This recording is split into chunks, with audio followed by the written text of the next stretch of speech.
Well, for more on this story, we can bring in now Peter Zalmayev, who is the director of the Eurasia Democracy Initiative. That's a non-profit organization that aims to promote democracy, especially in post-communist societies. Good to have you with us. Thank you so much for joining us. We do appreciate it. This is, one of a series of recent heavy bombardments on Kyiv. Moscow seems to have changed its tactics. Why this intensification? Do you think we should deduce that Putin is getting frustrated as this war drags on? Well, of course, there's frustration, and then if you take a look at the way it's been done, I mean, they use the excuse of the alleged Ukrainian strike on a military college of sorts in the town of Starobelsk, which, let me remind our viewers, is in the Ukrainian territory proper, meaning it's been occupied by Russia. It's not by any international law by rights a Russian territory. So they took that to use it as an excuse for a renewed round of strikes on the civilian areas in Kyiv. Of course, we see that the Russian army has struggled not just to gain territory, but not to lose more territory than it already has. For the first time since 2023, Russia lost more territory than it won. And of course, a barrage of media analyses in Western press that characterize Vladimir Putin as weakened, as being increasingly questioned by his elite, and the moods of the Russian populace at large that have soured on this war. That, of course, creates pressure on Putin to perform, to give something to his jingoistic, militaristic base, to see that Russia is not impotent, Russia can strike back. Once again, that does not compensate for the very simple fact that Russia is very clearly bogged down in the battlefields as we speak. And from what you're saying there, Putin is feeling embattled, is worrying that this war is increasingly unpopular in Russia, and you suggest therefore might be intensifying bombardments. How is Ukraine's strategy changing to deal with that? We've seen their extraordinary use of drones, which has really transformed warfare everywhere in the world. We've even seen Iran copying it. How has Ukraine adapted its strategy?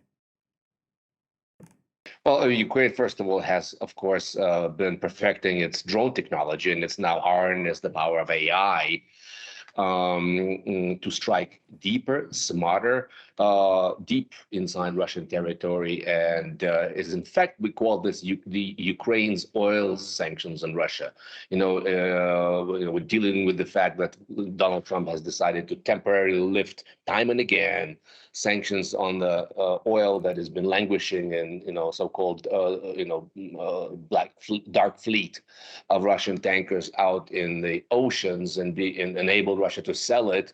And of course, the rising oil prices as a result of the war in Iran have bolstered the Putin regime and the Putin machinery, at least giving it a new lease on life temporarily. Well, Ukraine is trying to make up for it with its own sanctions, and that is going deep inside Russia's territory, striking on oil processing facilities. 8 out of 10 8 out of 12 have been struck.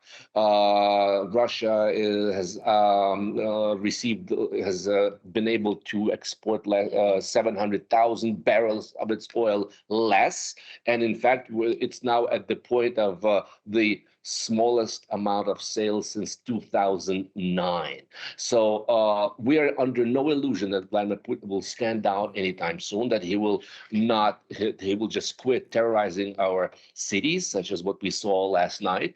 But at the same time, his military has been significantly weakened. Ukraine has also struck logistical hubs in Crimea and the land corridor, connecting Crimea with mainland Russia. That has severely slowed down his military machine. And we've seen, the number of casualties on the Russian side has grown, and the number of square miles of Ukrainian territory captured decreased to the point where, like I said, the balance is now in Ukraine's favor. Ukraine's been able to slowly start gaining back some of that lost territory.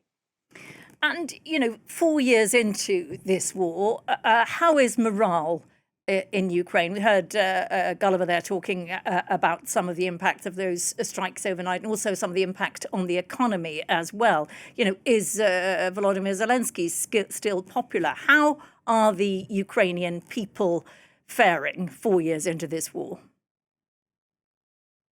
Well, I mean, this is, of course, a bit of welcome news. All the reports we're hearing about the Russian capacity to continue waging this war and how it's, Ukraine's been able more than hold its own in this asymmetrical warfare. That has not made it easier on the civilians, of course, and people are exhausted. Fifth year into this war, and we see only an intensification of strikes on Kyiv. That is not going to let up anytime soon. Folks are under no illusion that the American side or any other negotiator is going to be able to convince Vladimir Putin, who remains as fixated and obsessed with Ukraine as ever.